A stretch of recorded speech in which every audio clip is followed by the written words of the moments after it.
So I've been playing FIFA 19 career mode for about a week now, and I have developed a few things that I don't like with this game mode, so it's time for another FIFA 19 career mode things I don't like video. If you do go on to enjoy the video, leave a thumbs up for me, let's get to 500 likes, and if you're new around here and you want to know all the latest FIFA 19 stuff, hit the subscribe button today and the notification bell, and you won't miss anything. And by the way, if you're playing FIFA 19 career mode at the moment and you need like a guide that tells you real faces and player potentials, make sure you check out the FIFA 19 career mode transfer guide. You can use the link in the description to get it. So the first thing today is going to be the fact that manager customization is pretty much non-existent again in FIFA 19.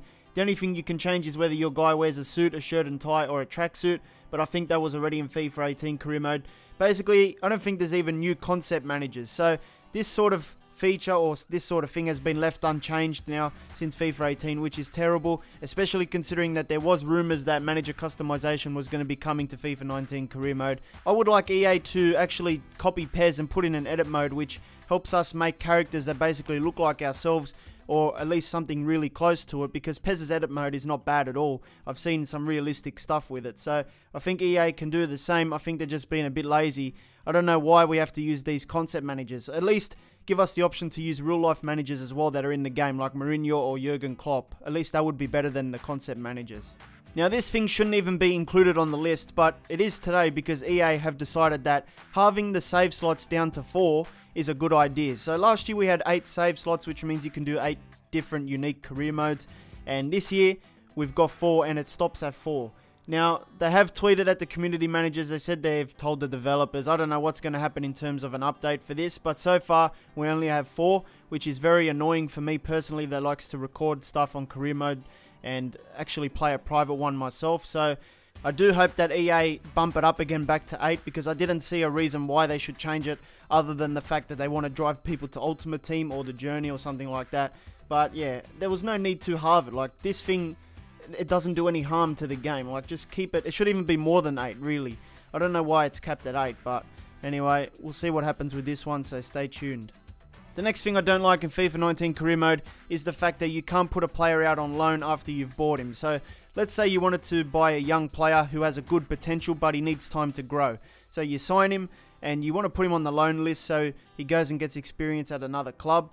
And when you go to try and do that, it just says block offers. There's no option to put him on the transfer list or the loan list. So that's very annoying, because it means that all you can do is block offers for him, which you're probably not going to get offers anyway because he just joined your squad.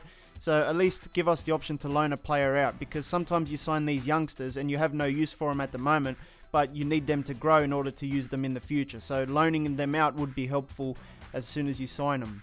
The next thing I hate in FIFA 19 career mode is the fact that the SERIE TV broadcast presentations are generic stuff. So it doesn't add to the experience at all. We're used to the Premier League having the TV overlays, the Bundesliga, the La Liga now. And then when you go and play a Serie A game, especially because everything is licensed, including the patches and stuff, having that generic overlay really kills the experience. So people are telling me that it is going to be coming in a future update, like I think the Bundesliga one did, but until I see that update, it's something that I hate in FIFA 19 career mode at the moment.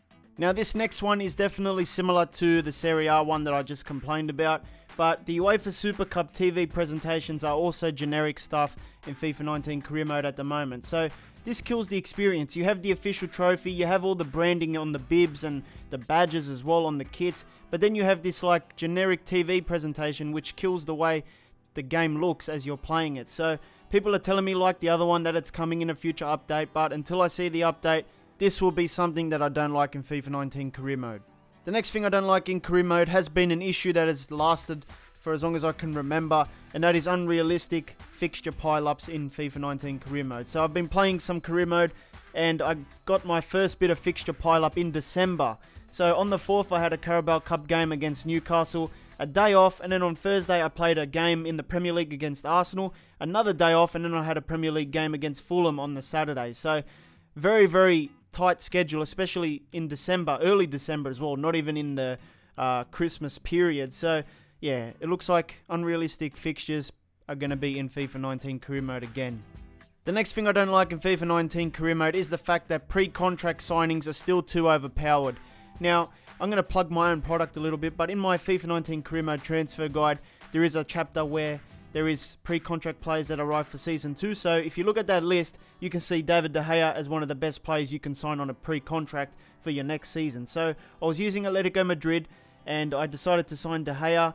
I think it was in the January transfer window, and that's when you're allowed to start negotiating with him on a free transfer, and the game let me do it. Now, what I'm trying to say here is you can build up a great squad even with a team like Watford by using pre-contract features, you know, signing players like De Gea and other good world-class players because they're on free transfers. So you can build a very strong squad over 2 or 3 years abusing this method. So what I want EA to do is make sure top players like De Gea re-sign with Manchester United, re-sign with the clubs they're at. So there's less world-class players hanging around on pre-contracts, because in the real world, a lot of these world-class players always get new contracts 1 or 2 years before they even have a chance of going out on a free transfer. The next thing I don't like in FIFA 19 career mode is when you search for a player like De Gea in the search players option where you type their name in, you find them in the tile, you click their name, and then you have to shortlist them back to the transfer hub, and then you have to back out like 2 or 3 times to go back to the dashboard where you can go and access your transfer hub. I just wish there was like a direct button that you can press that lets you go straight into the transfer hub from where you're at, or even start negotiations from where you're at as well. I think it would save a little bit of time. Now this next thing I think was an issue last year, but it's back again this year. It's a little bit funny but ridiculous at the same time. Peter Cech comes to the transfer negotiation room with a headgear on. Now the headgear is used in his games to protect his head from more injuries, but he doesn't need it in the transfer negotiations room unless there's like things falling from the ceiling that we're not aware of. But yeah, it's pretty ridiculous. Something that EA definitely needs to patch. So currently in career mode, if you want to go to a different team in your career, you have to go to the browse jobs tab and see what job openings are available, and most of the time there's only like 2 or 3 teams that offer you jobs. And let's say your team isn't on there. Like at the moment I only have offers from Valencia and PSG. Let's say I wanted to go to Real Madrid.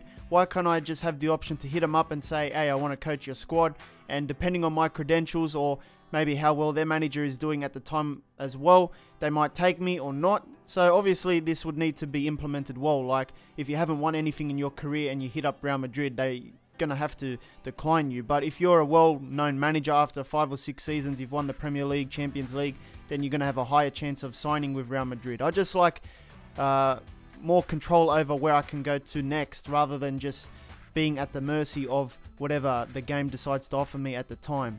Another thing that bothers me a little bit with career modes before November is the fact that whenever we get new faces in the November DLC, the career modes we have become redundant because you can't add those new faces in without having to start a new career mode save. So if you're playing career mode now, make the most of it, but the promoted team faces from La Liga and Premier League will be coming in the November DLC, so you're not going to be having those faces injected into your current career mode save. If you want to use those faces, you need to start a new career mode, which is a little bit annoying, especially if you've got a good career mode save going and it lasts for multiple years. I don't really want to start a new one in November, but I guess that's the only way EA are doing it at the moment. PES doesn't need to do this. For some reason, they just updated and everything works perfectly with all the new faces. I hope EA can do this in the future as well. So the next thing I don't like in FIFA 19 career mode is the fact that EA still haven't put in the request funds feature, which was back in FIFA 16. This was a feature that every career mode player did enjoy, because sometimes you need the extra cash, you know. You've spent your whole budget in the transfer window, but you need to make that last ditch signing and you need like an extra $1 million or 2 just to get over the line and bring that player in. But you can't request funds anymore. Back in the day you could, and you could get that extra bit of cash depending on what you promised the board and how well you've been doing throughout the season, and they would give you maybe a couple million just so you can use it for a rainy day. In the last few years of career mode, we haven't got that feature anymore, which is a little bit annoying. I don't know why EA got rid of it, but it's something that we all want to see back in career mode. Another thing that I found pretty useless in FIFA 19 career mode was the press conferences. It's basically the same as FIFA 18, where you can just unnerve the opposition a little bit, or the other team's manager, or you can even praise your own players. Unfortunately, it doesn't really affect anything really. There was rumours of more dynamic press conferences coming this year, and that didn't happen, so it would have been nice to see dynamic press conferences like we're used to in the journey, where you can answer different kinds of questions, and it would affect how the team responds and maybe the opposition responds as well. So those are a few things that I hate in FIFA 19 career mode at the moment. If you are playing career mode as well, leave a comment over the things that you hate, and I might add them into a video coming in the future. Remember, you can pick up a FIFA 19 career mode transfer guide as well using the link in the description. If you're playing career mode, this is going to be a good resource for you if you want to know about real faces and player potentials and a lot more stuff, and pre-contract players as well, like I showed in the video. So make sure you go and check it out. And that's basically it. If you want to watch another FIFA 19 video, tap the thumbnail on your screen right now. And if you want to subscribe to the channel, tap the VK icon underneath the thumbnail. And I'll see you next time.